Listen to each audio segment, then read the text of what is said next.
وہ دن ایک خاص دن ہو جاتا ہے، اسے اللہ کا دن کہا جاتا ہے، اور خالق فرما رہا ہے میری مخلوق کو میرے دن یاد دلاؤ۔ حضرت امام جعفر صادق علیہ السلام اپنے جد مظلوم حضرت امام حسین علیہ السلام کو مخاطب کر کے عرض کرتے ہیں، لا یوم کا یوم کا یا ابا عبداللہ، اے علی اصغر کے بابا، جیسا تیرا دن ہے ایسا دنیا میں کوئی دن نہیں ہے۔ حسین کا دن سال کے دنوں میں منفرد حیثیت کا حامل ہے۔ صادق آل محمد کی زبان صدق سے اس بات کی تصدیق ہو رہی ہے کہ لا یوم کا یوم کا یا ابا عبداللہ، اے علی اصغر کے بابا، تیرے دن جیسا کوئی دن نہیں ہے۔ اور وہ دن یوم عاشور ہو یا یوم اربعین ہو، چہلم کا دن ہو، دونوں دن معین و مخصوص دن ہیں۔ اس کے علاوہ صادق آل محمد علیہ السلام نے یہ ارشاد فرمایا، کل یوم عاشورا و کل ارض کربلا، اے ہمارے ماننے والوں، ہر وہ دن جس دن حق و باطل کا کوئی مارکا لڑا جائے گا، ہر وہ زمین جس پہ وہ مارکا لڑا جائے گا، وہ دن یوم عاشور ہوگا، وہ زمین زمین کربلا ہوگی۔ یقیناً آج ہم دیکھ رہے ہیں حضرت زینب سلام اللہ علیہا کی اس دعا کا نتیجہ، جب 11 محرم کو رسن بستہ زینب نے اپنے آپ کو مقتل میں بے پلان اونٹ سے گرا دیا، تو مولا سجاد دوڑتے ہوئے آئے اور کہا کہ اماں آپ نے یہ کیا کیا؟ اپنے آپ کو بے پلان اونٹ سے اس طرح گرایا جس طرح عباس زین سے زمین پر آئے تھے، کیونکہ بطول زادیوں کے دونوں ہاتھ تو بندھے ہوئے تھے۔ اس وقت زینب کہتی ہے، بیٹا میں اپنے آپ کو نہ گراؤں اور نہ روؤں تو کیا کروں؟ تم مرد ہے، تو مجھے بتا تم نے کیا حالت بنا رکھی ہے؟ تیرے چہرے پہ موت کی زردی چھا چکی ہے۔ علماء مقاتل بیان کرتے ہیں زینب نے اپنے آپ کو اس لیے گرایا تاکہ سجاد کی توجہ زینب کی طرف آ جائے، اور یہ بے گور و کفن لاشیں دیکھ کے جو موت کی زردی سجاد پہ طاری ہو رہی ہے، سجاد تھوڑی دیر کے لیے اس سے توجہ ہٹا کے میری طرف آ جائے۔ عزاداروں، یہ زینب تھی کہ جس نے مقتل کو دیکھ کر، حسین کے بے گور و کفن لاشی کو دیکھ کر، ٹکڑے ٹکڑے لاشی کو دیکھ کر مدینہ کا رخ کر کے کہا تھا، بابا صلی علیک ملائکۃ السماء یا ملیک السماء وہذا حسین، اے نانا تیری نماز جنازہ تو اللہ کے فرشتوں نے پڑھی تھی، اور یہ تیرا حسین جس کا لاشا بے گور و کفن پڑا ہے، جس کی لاش ٹکڑے ٹکڑے ہو چکی ہے۔ اور علماء اور خطبہ مولا کے جو عزادار ہیں یہ بھی بیان فرماتے ہیں کہ جب زینب اور ام کلثوم دونوں بہنیں بھائی کا لاشا تلاش کرتے کرتے ایک دوسرے سے کہتی ہیں، اترا تو یہی تھا، لاشا نظر نہیں آ رہا، دیکھا کہ ایک تیروں تلوار اور پتھروں کا ڈھیر ہے۔ زینب کہتی ہے، بھیا یہی اترے تھے۔ اس وقت عزادار زینب ایک درد بھرا جملہ بھائی کو مخاطب کر کے کہتی ہے، انت اخی الحسین، کیا مجھ مظلومہ کا دردماری کا بھائی حسین تو ہے؟ عزادار بے ساختہ دونوں بہنیں بیٹھ گئیں، ہاتھ تو بندھے ہوئے تھے، کوہنیوں کے ساتھ بھائی کی لاش سے تیروں اور تلواروں کے ٹکڑے ہٹانا شروع کیے، پتھر ہٹانا شروع کیے، کوہنیاں زخمی ہو گئیں۔ جب ٹکڑے ٹکڑے لاشا سامنے آیا، دیکھا کہ سر کٹا ہوا ہے، انگلی کٹی ہوئی ہے، کمر بند نہیں۔ بے ساختہ زینب سوال کرتی ہے، بھیا تیرا سر کہاں گیا؟ بھیا تیرا کمر بند کہاں گیا؟ زینب رو رو کے ایک ایک چیز کا سوال کرتی ہے۔ عزادار حسین کے ٹکڑے ٹکڑے لاشا سے یہ آواز آئی، زینب تو نے مجھ سے اتنے سوال کر لیے، میرا سر شمر کاٹ کے لے گیا، میری انگلی جمال ملعون نے کاٹ لی، میرا کمر بند فلاں ملعون لے کے گیا، لیکن مجھے یہ تو بتاؤ این رداؤ کے تیری چادر کہاں ہے؟ یہ سننا تھا عزادار و زینب رو کے کہتی ہے، بھیا ادھر جبرائیل نے اعلان کیا، یا اہل العالم قد قتل الحسین بکربلا عطشانا، اے دنیا والو حسین کربلا میں پیاسے مارے گئے۔ ادھر خیموں کو آگ لگا دی گئی، ظالموں نے ہمارے سروں سے چادریں چھیننے کی کوشش کی۔ عزادار ایت اللہ العظمہ حافظ بشیر حسین سے میں نے یہ سنا، فرما رہے تھے کہ ظالموں نے بڑی کوشش کی کہ ہاتھوں سے بیویوں کے سروں سے چادریں چھین لیں، لیکن جتنا ممکن ہو سکا اپنے دانتوں میں دبا کے اپنے ہاتھوں سے بیویوں نے اپنی چادروں کو بچایا۔ جب ظالم چادریں چھیننے میں کامیاب نہ ہوئے نا، تو اب ملعونوں نے بیویوں کے سروں پہ نیزے مارنا شروع کر دیے، تلواریں مارنا شروع کر دی، بیویوں کے سر اور ہاتھ زخمی ہونے لگ گئے۔ عزادار جب شمر ملعون نے زینب کے سر سے نیزے کے ساتھ چادر چھینی تو میرے قبلہ آپ کا رخ نجف کی طرف پھر گیا، رو کے کہتی بابتا واحجابا، بابا تیری زینب کے سر سے چادر چھن گئی۔ عزاداروں مقتل سے چلی بے گور و کفن لاشیں چھوڑ کر، سجاد کے چہرے پہ موت کے آثار نظر آئے۔ زینب نے اپنے بھتیجوں کو یہ کہا کہ بیٹا صبر کرو، وہ وقت دور نہیں ہے کہ یہاں ہمارے علم لہرائیں گے، یہاں دنیا بھر سے زائرین آئیں گے۔ آج آپ دیکھ رہے ہو زمین کربلا 40 پہ کروڑوں لوگ پوری دنیا سے پہنچے ہوئے ہیں، آج لاکھوں کی تعداد میں حسینی پرچم لہرا رہے ہیں، صرف کربلا میں نہیں پوری کائنات میں۔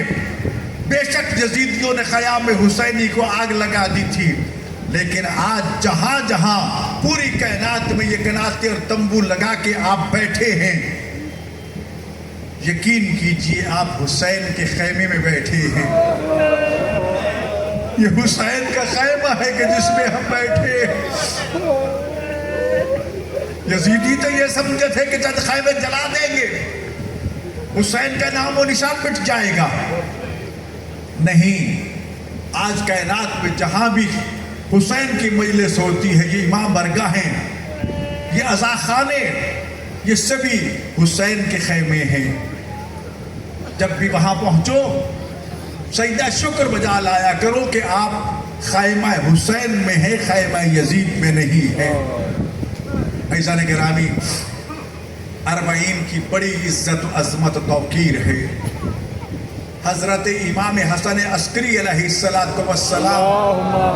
مومن کی 5 نشانیاں ارشاد فرماتے ہیں۔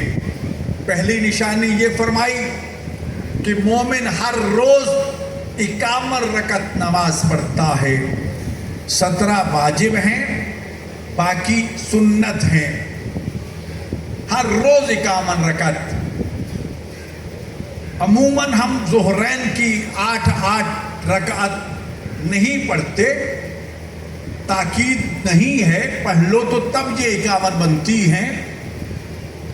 51 نوافل ہیں تہجد سمیت، اور 17 جو ہیں ان میں سے واجب۔ پہلی نشانی یہ ہے۔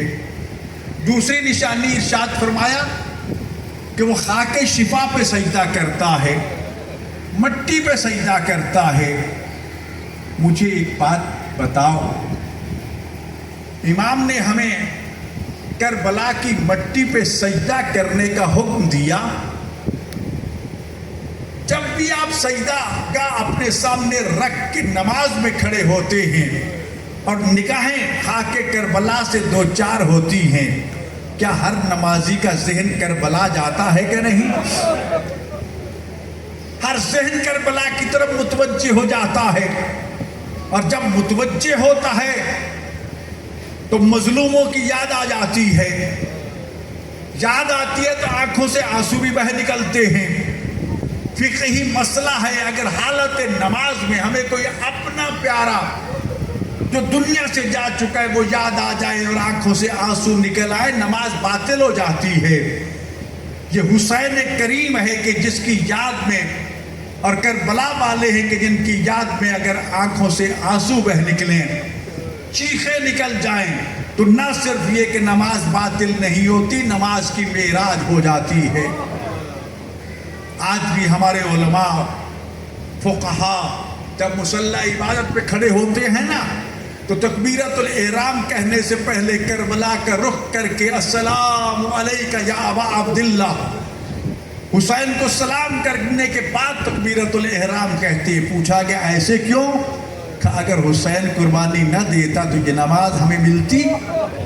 آج نماز پڑھتے ہیں تو حسین کے صدقے میں۔ امام نے دوسری نشانی یہ بیان فرمائی کہ خاک شفا پہ سجدہ کرتے ہیں۔ تیسری ارشاد فرمائی کہ اپنے دائیں ہاتھ میں عقیق کی انگوٹھی پہنتے ہیں۔ یہ وہ عقیق ہے جس نے سب سے پہلے رسول اللہ کی جمادات میں سے نبوت اور علی کی ولایت کا اقرار کیا تھا۔ اور پھر ارشاد فرمایا مومن جو ہے ہر روز اور خاص طور پر چہلم کے دن امام حسین کی زیارت اربعین پڑھتا ہے۔ زیارت اربعین کا شرف حاصل کرتا ہے۔ خوش نصیب ہے وہ عزادار جو آج کربلا میں مظلوم کربلا کی قبر اطہر پر ہیں، لیکن مایوس نہ ہونا۔ صادق آل محمد نے اپنے ایک اصحابی سے پوچھا کیا تم ہر روز میرے جد مظلوم کی زیارت کرتے ہو؟ کہا مولا ممکن نہیں ہے۔ کہا مہینے میں؟ کہا ممکن نہیں ہے۔ 6 مہینے میں، سال میں؟ بس کبھی چلا جاتا ہوں۔ تو فرمایا ہر روز زیارت کیوں نہیں کرتے؟ کہا مولا کیسے؟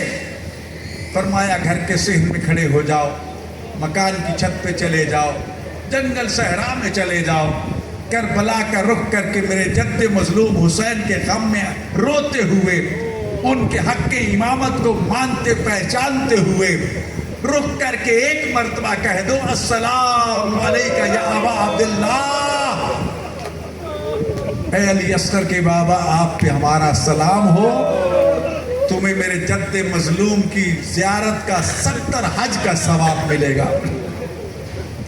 پھر خاص طور پر امام حسن عسکری نے آج کے دن کی زیارت کو مومن کی نشانی قرار دیا ہے، چہلم کی زیارت۔ اور یہ بھی فرمایا کہ مومن نماز میں بسم اللہ الرحمن الرحیم بلند آواز سے پڑھتا ہے۔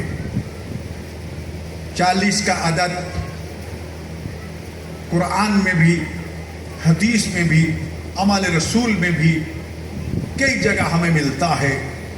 حضرت موسیٰ علیہ السلام کوہ طور پہ گئے، 40 راتیں وہاں رہے۔ رسول اکرم صلی اللہ علیہ وآلہ وسلم نے 40 سال کی عمر میں اعلان نبوت فرمایا۔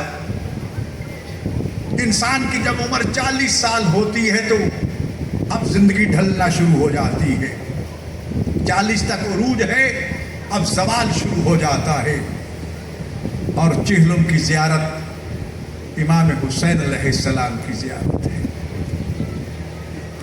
اور کسی معصوم کی نہیں، کسی امام کی چہلم کی زیارت نہیں ہے۔ چہلم کی زیارت ہے تو صرف اور صرف امام مظلوم حسین غریب کی۔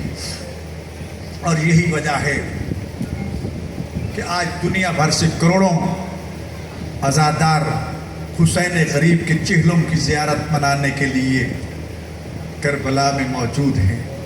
سوشل میڈیا پہ دیکھ رہی ہیں کہ